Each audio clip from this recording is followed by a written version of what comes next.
Amém. Vamos abrir nossa Bíblia. Vai abrir na sua Bíblia no livro de Jó. Jó, capítulo 23. Nós temos sexta-feira o aniversário da igreja da Pauliceia. A gente termina aqui o culto, tá? E aí você é nosso convidado para estar com os irmãos lá, dando um abraço neles. E no dia 8 de novembro é o nosso. Vamos fazer uma festa bonita. O pessoal estava me falando das ideias, dos planos aí, e eu sei que vai ser muito bom. Vai ser bênção. Quem encontrou? Jó capítulo 23. Se você encontrou, se coloque em pé. Vamos ler a palavra de Deus. Nós íamos ter normalmente o café com Deus na sexta, mas nós estamos num período aí de consagração. Nós vamos estar realizando o café com Deus na terça-feira, dia 3, quando a gente encerra o jejum, e aí a gente faz aquela comunhão gostosa na presença de Deus. Vamos lá, quem encontrou? Amém? Vamos lá então, versículo 1 diz assim: respondeu, porém, Jó e disse: ainda hoje a minha queixa está em amargura, a violência da minha praga mais se agrava do que o meu gemido. Ah, se eu soubesse que o poderia achar, então me achegaria ao seu tribunal, e com boa ordem exporia ante dele a minha causa, e a minha boca encheria-se de argumentos. Até aí, amém. Levante as tuas mãos aos céus, diga assim comigo: Senhor Jesus, nessa noite eu te peço, toca nas minhas causas, meu Deus, em nome de Jesus. Faz um milagre naquilo que parece impossível, naquilo que foge da minha capacidade. Estende tuas mãos poderosas e nos dê a tua bênção, em o nome de Jesus, amém. Podeis assentar-se no nome de Jesus. Glória a Deus. Jesus é bom demais, por isso estamos em paz, porque o Senhor, Ele não nos abandona nunca. Olha só que interessante, né? Como que é o sofrimento do ser humano. O sofrimento de Jó realmente ele é indescritível. É um sofrimento que parece que não tem fim. Ele chega a declarar aqui que a amargura e o sofrimento é tão grande, que com os seus gemidos e com as suas dores, não tem como expressar.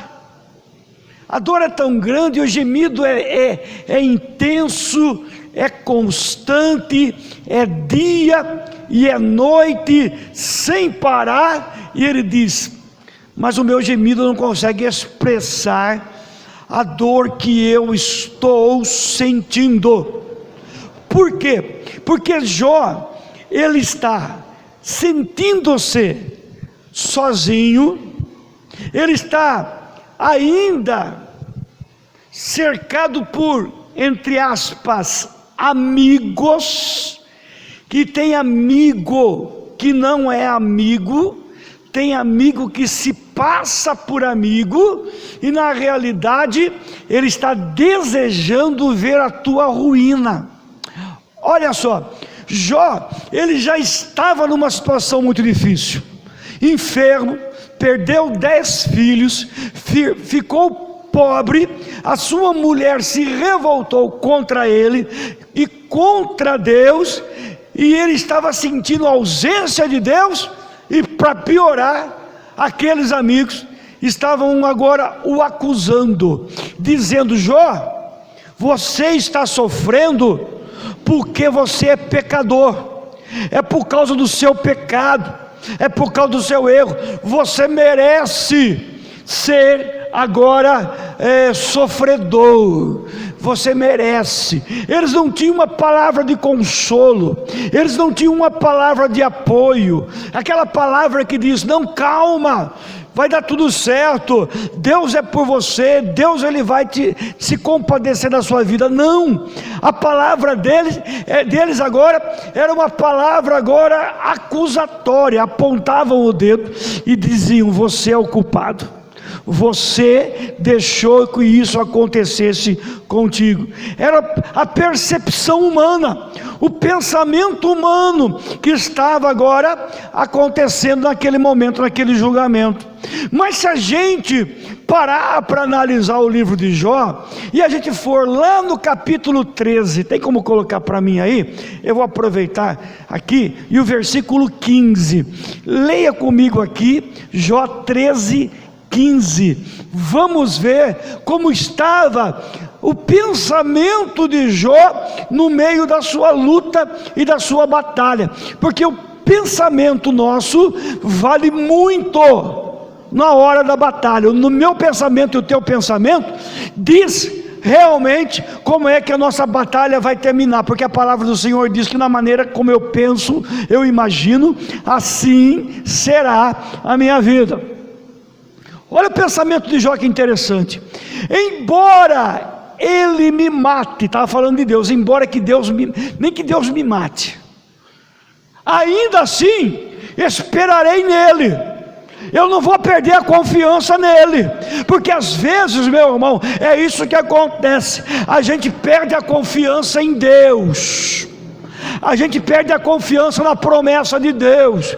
É tanta luta, tanta batalha, é tanta gente falando aos nossos ouvidos, é tanta coisa que está acontecendo, que tem gente que ainda perde a esperança em Deus. Mas a Jó está dizendo: eu não vou perder a esperança nele, ainda que eu morra. Ainda que eu morra. E diz mais aqui, ó: e certo é que defenderei os meus caminhos diante dele. Olha só que Jó, os amigos estavam acusando a ele, dizendo: olha, você é o culpado. Ele diz: eu não sou culpado, confio em Deus, mesmo morto eu confio nele. E tem mais, hein? Eu vou defender os meus caminhos perante ele. É aquela história: tem fé você em Deus? Sim ou não? Então a Bíblia diz: tenha fé em Deus, em ti mesmo, mas diante de Deus. Porque tem gente que perde confiança, ele perde a confiança em Deus, ele perde a confiança nele mesmo, ele já acha que ele não vai ter mais agora como reverter a situação, e ele perde a confiança, ele perde a iniciativa, ele perde agora o poder de reação, e ele é deixado agora a ser levado pelas coisas que estão acontecendo ao seu derredor. Mas Jó não,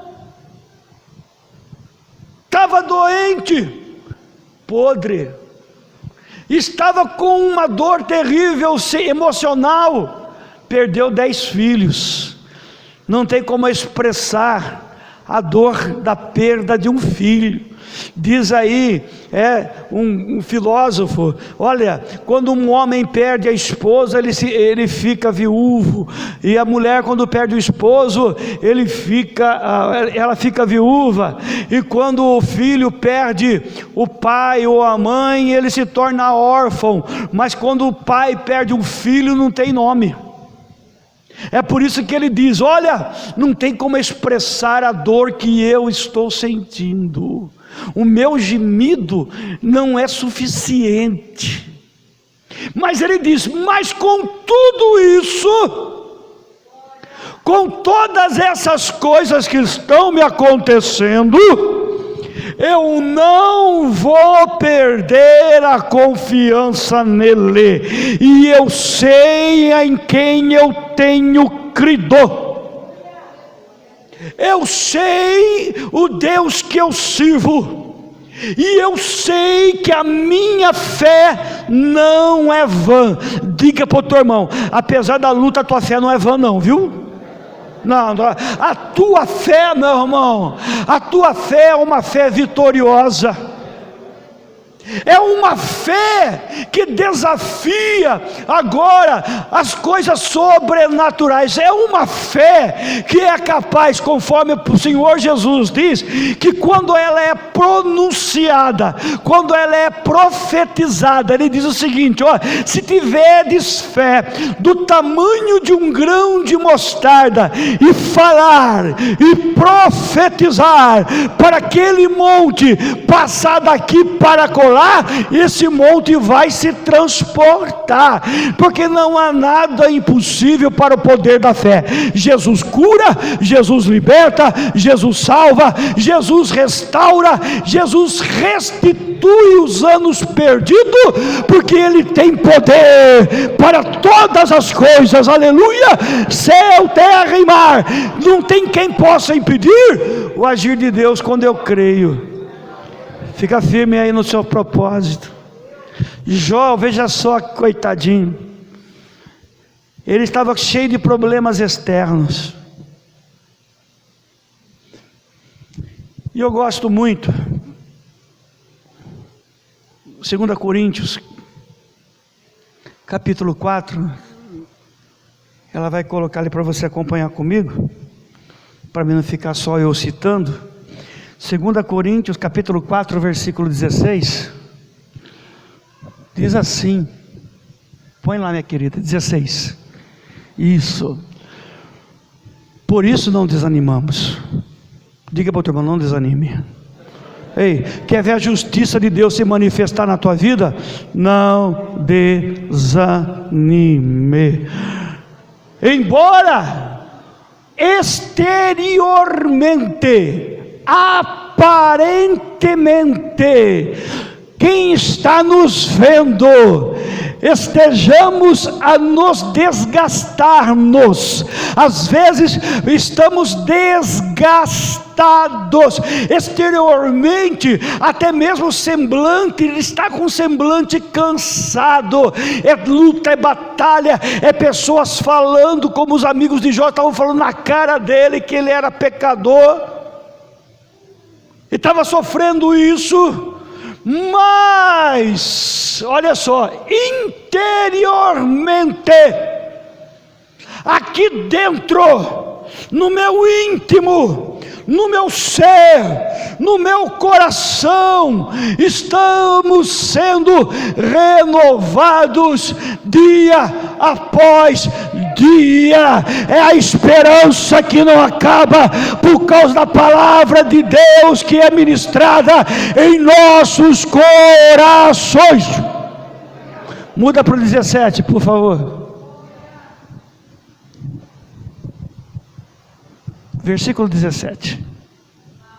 O mouse, eu vou chamar um gato para ele. Esse mouse aí está devagar. Tá bom. Depois, enquanto ela vai, eu vou ler aqui, ó. Porque a nossa leve e momentânea tribulação, o problema, olha só como que é.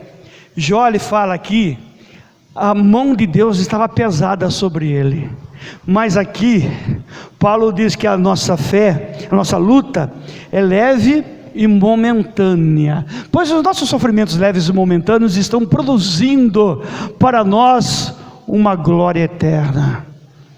Aí você fala, mas meu Deus, por que Deus está querendo comigo? Deixando eu passar essa tribulação, porque a consciência de Jó era que Deus estava permitindo, mas na realidade não era Deus, era o diabo que estava fazendo aquilo. O que Deus estava produzindo? Uma glória eterna. Tem luta que nós passamos, tem momentos que nós passamos na nossa vida que a gente não entende, mas depois que passar por ela, pela luta, pela batalha, a gente vai ver o resultado. Foi produzido em mim uma glória eterna, foi produzido em você uma glória eterna, o qual o inimigo não pode tirar, o diabo não pode roubar, o mundo não pode tirar de você. É algo de Deus diretamente para a tua vida. Glória eterna que pesa mais do que todos eles. A luta é pesada, né? Mas a glória de Deus pesa mais. Maior é aquele que está com você do que aquele que está no mundo. Ei, é promessa de Deus. Portanto, então alegre teu coração, mas confie em Deus, porque Deus está produzindo uma glória eterna. Põe o versículo 17 para mim. 18, perdão. Assim, fixamos os olhos não naquilo que se vê. Assim fixamos os olhos não naquilo que se vê. Olhar além daquilo que a gente está vendo, mas no que não se vê. Pois o que se vê é transitório. Ei, tanto momentos bons, momentos ruins, são transitórios, mas aquilo que nós não vemos, aquele Deus que é invisível, mas Ele é real, esse é eterno na minha vida e na tua vida, e foi para essa eternidade que Ele te chamou. Ele chamou você, Ele chamou a mim, para vivermos na eternidade. Os olhos humanos veem as coisas transitórias, o que vale é um momento. Essa é agora a visão do povo que não conhece a palavra de Deus, mas para nós o que vale não é o momento, é a eternidade. Irmão, quando a gente colocar no coração o que vale é a eternidade, a gente vai ver que a luta, ela é judia, mas a glória de Deus é eterna. A glória, diga para o teu irmão, a glória de Deus para a tua vida é eterna.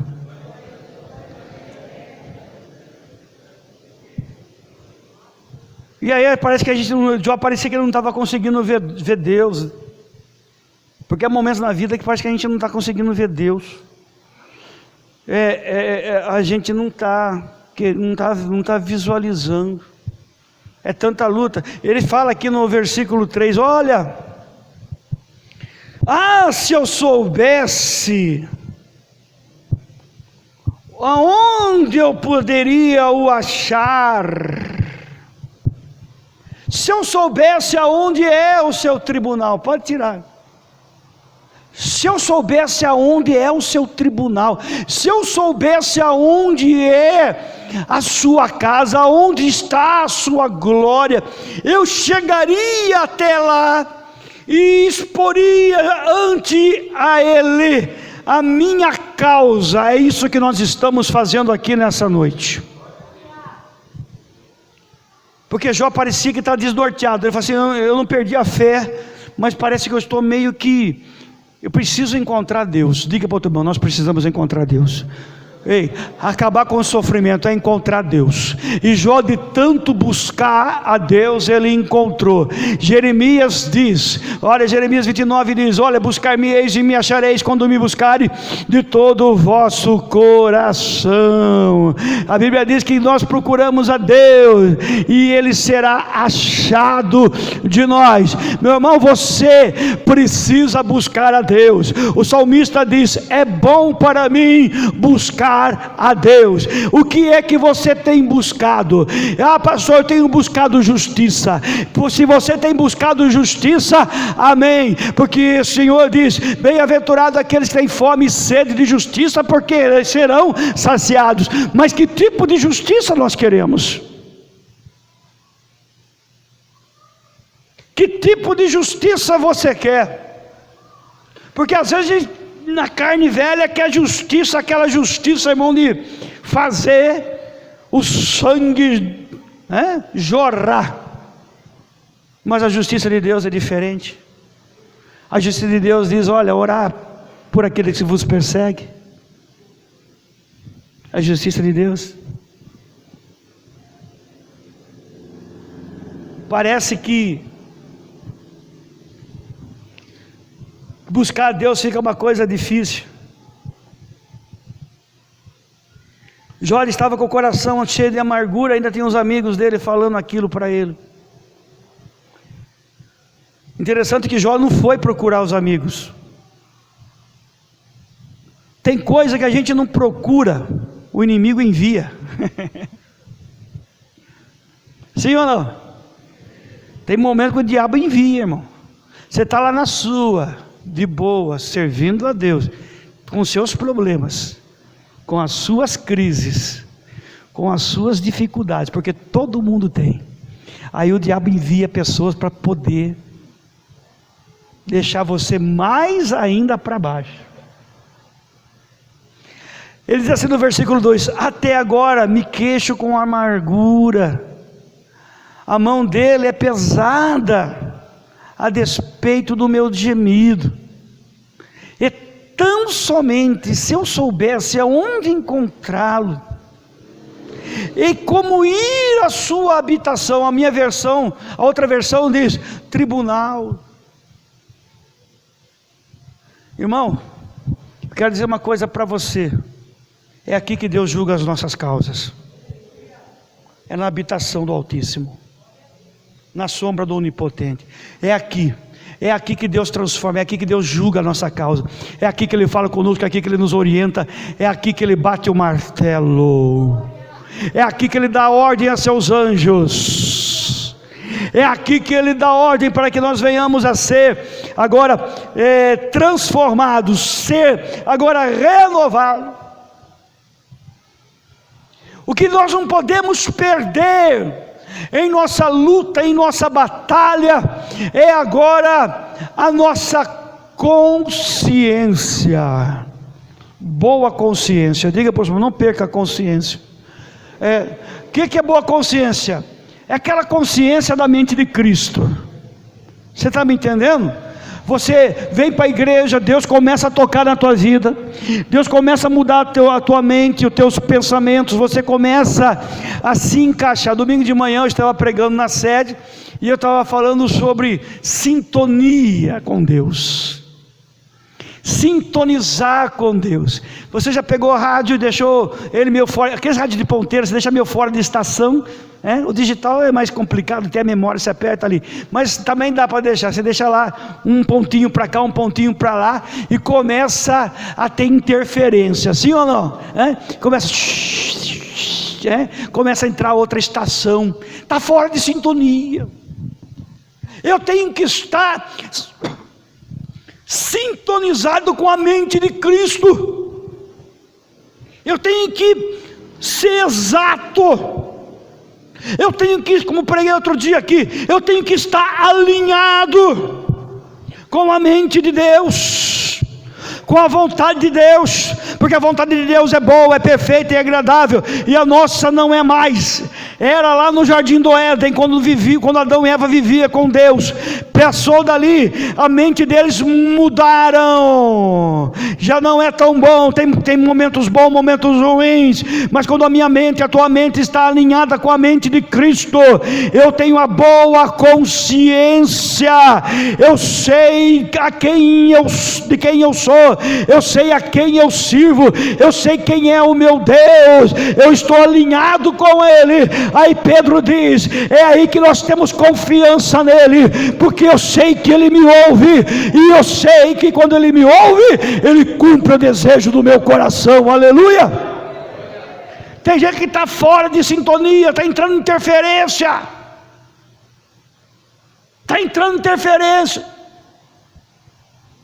está pegando uma extração diferente, está entrando em cima. Sintoniza certinho no nome de Jesus o seu dial e fica na presença de Deus, que Deus vai abençoar a tua vida no nome de Jesus. 1 Timóteo capítulo 1 versículo 5, põe para mim aí, essa versão dá para aproveitar. 1 Timóteo capítulo 1 versículo 5. Pronto? Aí. O objetivo dessa instrução é o amor, a minha versão diz caridade, que procede de um coração puro, um coração alinhado com a presença de Deus, um coração que não está maculado com o pensamento, porque os amigos de Jó estavam querendo fazer isso com ele. tirar a pureza do coração dele. O diabo quer tirar a pureza do teu coração. Fica na presença de Deus. Enquanto o teu coração permanecer na presença de Deus, tem luta, tem batalha, mas Deus está fazendo justiça na tua vida, e no final você vai dar o grito de vitória. Aleluia! Olha só, de uma consciência, de uma boa consciência e de uma fé sincera. A minha versão diz, não fingida. Porque é aí que a gente vê quando a fé é sincera ou não. É quando tem luta, é quando tem provação. Aí a gente mostra que a nossa fé é sincera ou não. A fé de Jó era sincera. Lembra lá, Jó 13:15, ele falando, olha, se eu chegar até ele lá, eu vou expor a minha causa, eu vou defender os meus caminhos, porque a minha fé é sincera. Tenha uma fé sincera, porque Deus vai te dar uma nova oportunidade. Lembra do rei Ezequias? Quando o profeta Isaías chegou até lá e disse, olha, conserta a tua casa aí, porque você vai morrer. Naquele momento Ezequias estava com o coração puro na presença de Deus, e ele orou a Deus, que Deus tivesse misericórdia. Ele começou a colocar a causa dele, o caminho dele diante de Deus. Lembra, Deus, da minha fidelidade. Lembra, Deus, que quando o povo estava afastado de Ti, eu abri o templo, restaurei o louvor, a adoração no templo. Eu tirei o utensílio lá do porão e eu fiz o povo congregar. É isso que é expor as causas. Isaías diz, olha, apresente a Deus as suas demandas e as suas firmes razões. Qual é a razão por a qual Deus tem que dar uma nova chance para mim? Qual é a razão pela qual Deus tem que agora sustentar a minha vida e sustentar a tua vida? Porque quem sustenta a nossa vida é Deus, não é ninguém não. Não é ninguém não. Olha só, não posso perder a boa consciência. A boa consciência, falar o bem, pensar o bem, profetizar o bem, porque às vezes a gente fica com a boca, né, destilando o veneno contra nós mesmos. Depois a gente fala e se arrepende. Mas Jó não.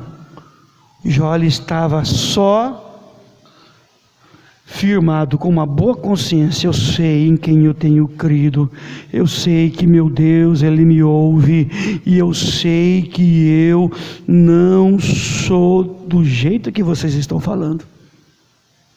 Põe o versículo 19 agora para mim, o mesmo capítulo, versículo 19. O mouse de novo, agora foi, vamos comprar um mouse novo aí. Mantendo a fé, está passando luta, quer justiça de Deus? Quer que Deus faça a diferença? Mantendo a e a boa consciência, mantendo a fé e a boa consciência, porque tem gente que perde a consciência, perde a fé, que alguns rejeitarão, e por isso, o que está acontecendo com eles? Naufragaram na fé. Intentar acusações contra os escolhidos de Deus, ninguém, porque é Ele que nos justifica. Aleluia! Oh, glória a Deus! É Ele que nos justifica, é esse Deus. Tem que ter confiança nele. Aí Jó, ele declara,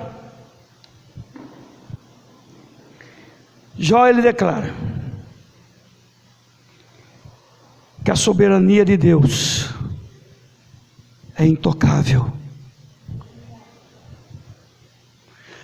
Põe para mim mais Jó 23 de novo, por favor. O Todo-Poderoso causou-me pavor. Põe o 17. Contudo, não fui silenciado pelas trevas, pelas densas trevas que cobrem o meu rosto.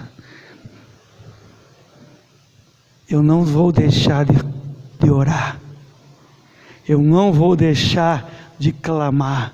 Ele não vai impedir a minha voz e a minha oração.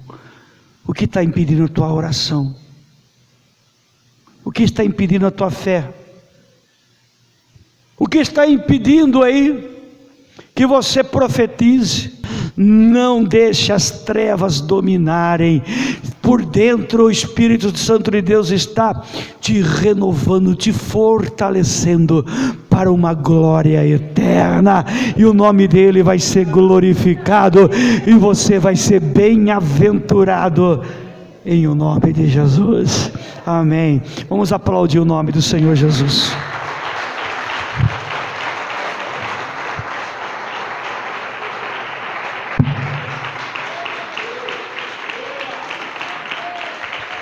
Glória a Deus.